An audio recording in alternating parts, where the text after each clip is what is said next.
皆様こんにちは。神戸街中散歩高谷でございます。今回はですね、特別編としてお送りしていきたいと思います。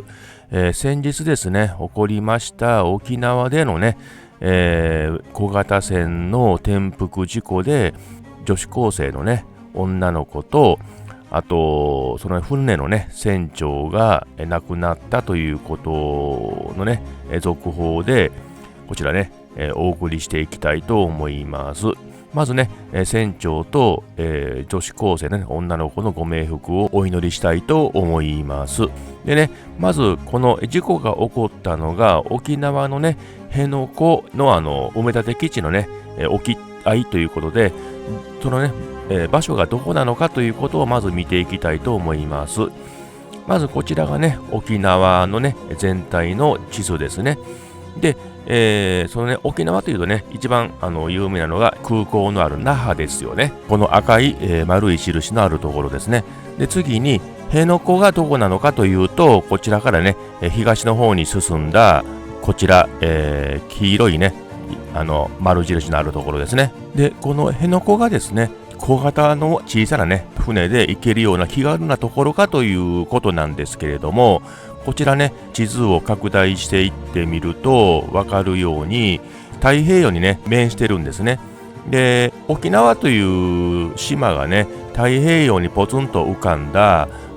島なので、少し沖合に出るとね結構波が荒いんですよね。さらにこの辺野古のね周辺というのはサンゴ礁がありまして、サンゴ礁がね切れる外海というのが急にね海底が浅くなる、場所は違いますけどね、このような海底にね凸凹があるところで急にね波が上に上がってきて波が高くなるという性質がある場所なんですね。そこへ小型船が突っ込んでいったと。そこで横波を受けて船が転覆したと。でその転覆した船のね下から女の子がね見つかったということなんですね。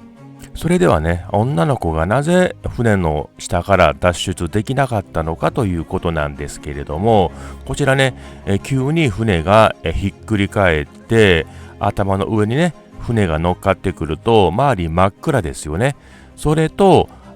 生徒はね皆さん救命胴衣をつけていたということなんですね。で救命胴衣をつけていると体は海面へ上がろうとします。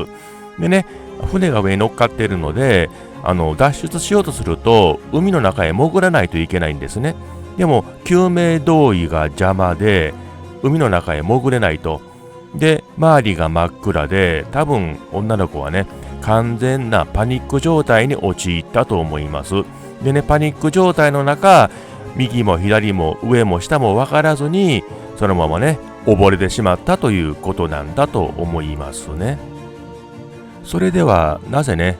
普段は穏やかな沖縄の海がこのようなね、船がひっくり返るほどの波だったのかということなんですけども、実はこの日の午前中、沖縄の海にね、波浪注意報が出ておりました。で、出港時にね海上保安庁が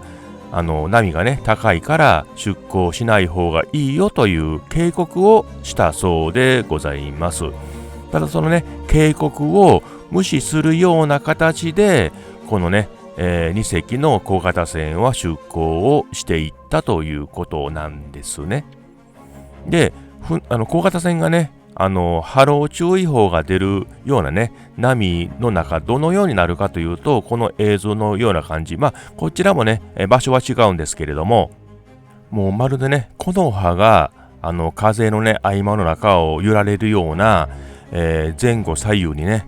もう揺られるような感じですね。このような状態で辺野古まで行ったと思われます。多分ね生徒さんは皆さんかなり怖かったと思います。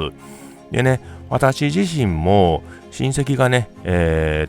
海の漁師をやってましたので、こういう小型船に乗って沖合に出た経験はございます。で波がね少しでも高いと本当にね船にねしっかり捕まっていないと投げ出されるようなね、そのような経験をした覚えがございます。それではですね、なぜそのような波の中、この辺野古沖へ出港していく必要があったのかということなんですけれども、このね辺野古沖まで生徒たちをね運んでいった船なんですけども、実はこちら辺野古埋め立て基地反対の抗議活動を行う団体が運営する船だったということなんですね。で、船の船長が、牧師というね、同志社国際高等学校のねがキリスト教関係の学校なので、沖縄のねそういうキリスト教の牧師とつながりがあったということなんですけども、このね牧師が沖縄辺野古の基地埋め立てのね反対運動を推進する方だったということなんですね。で、平和学習という名のもと、このね生徒を危険な海へ連れ出していったということなんですけども、こちらはねそこまでして生徒をね平和学習という名のもとにね沖縄の危険な海へ送り出す必要があったのかということがね、今からすると考えられると思うんですね。さらに、今回の事故に関しては2年生のね女子生徒の他に手の指をね骨折してしまったという、男子生徒や海水を飲んでしまったという生徒もね多数おります。16名ぐらいですかね、何らかの怪我というかね障害を負ったと言われております。このことに関して学校とこのねボートを出した団体とね責任のなすりつけ合いをしているというね醜い構造がね昨日ですか一昨日ですか、見られましたよね。で、さらに気分が悪いのがこの団体ですよね。謝罪会見を行ったんですが、これがねかなり炎上しております。その炎上内容が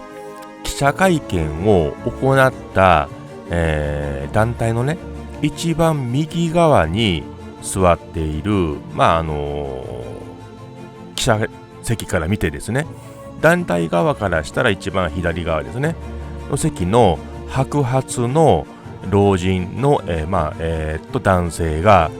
上下グレーのスウェットという服装で、しかも終始ね腕組みをした状態で後ろへふんぞり返って難しい顔をしてね、何も詫びようとする姿勢が見られないという会見がございました。で、さらに今回新たに浮かび上がってきた問題点がございまして、何年前でしたっけ、北海道の知床半島の観光船カズワンがね沈没した事件がありましたよね。その件がありまして、人を乗せてね、遊覧とかする場合には定期船であろうと臨時便であろうとあらかじめ海上保安庁などにね届け出をしないといけないということが法律で決まってたんですね。しかしこの法律に関してこの団体は知らなかったという報告をしております。さらにあろうことか船の登録さえしていなかったと、車でいうとナンバープレートのようなものですよね。それさえ行っていなかったと。で、登録がないということは保険もかかってないということなので、今回のねこの事故の責任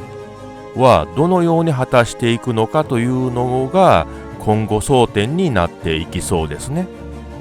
でね、少しでもきちんとね説明するのかと思ったら最後までそのようなね腕を組んでねふんぞり返っているという姿勢だったので、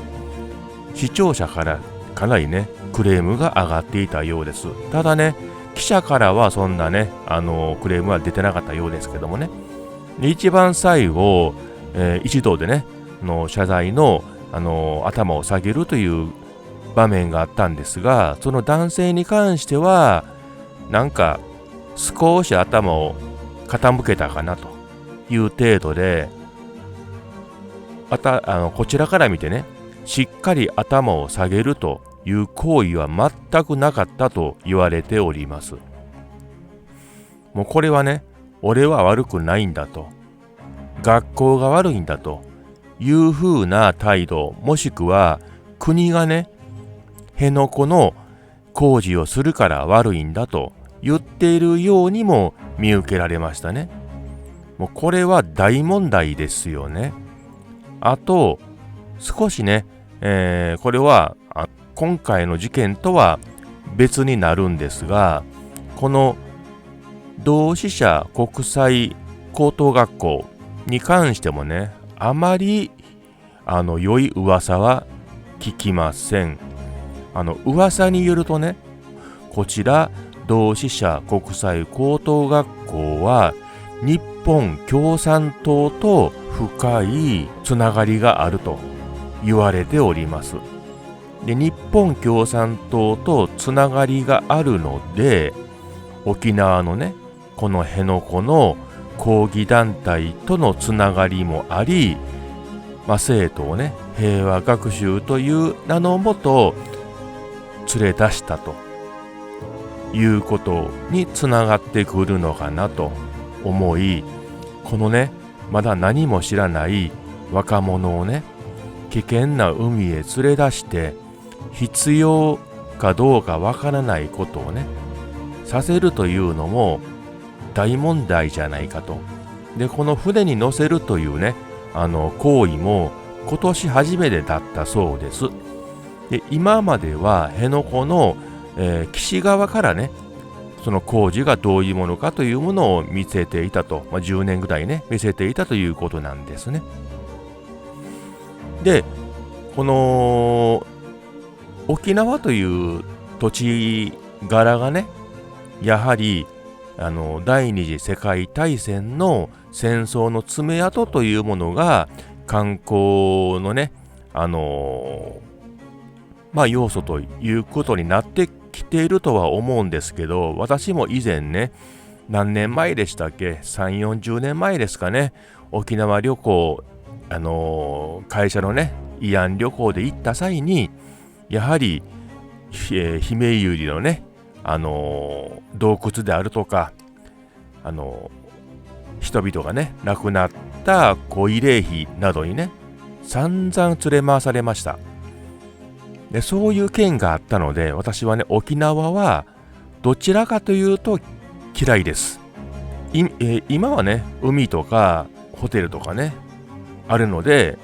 行こうとは思いますけど、その当時ね、2、3年、5年近くですかね、沖縄はもういいかなと、行きたくないなという思いがかなり濃厚でした。はい、なんか話はね、脱線してしまいましたけれども、今回はね、先日起こりました沖縄辺野古埋め立て基地沖のね、事故の詳細をね、お送りしてまいりました。このね、冬の海、沖縄といってもね、この3月のね、冷たい海の中にね、投げ出されて制服を着てればね、泳ぐのも大変だったと思います。まともに泳ぐことできなかったと思います。その中ね、18名ですかね、助かったのは奇跡的だと思います。はい、今回は辺野古の事故の様子をお送りしてまいりました。今回の動画良かったと思っていただきましたら、チャンネル登録と高評価よろしくお願いいたします。コメントなどもね、いただけましたら大変嬉しいです。今回のようなね、番外編、たまにね、お送りするかもしれませんけれども、今回ね、通常の動画の編集がちょっと遅れてましたんで、こちらをね、急遽お送りさせていただきました。それではまた皆様と次回もお会いできることを願いまして、さようなら。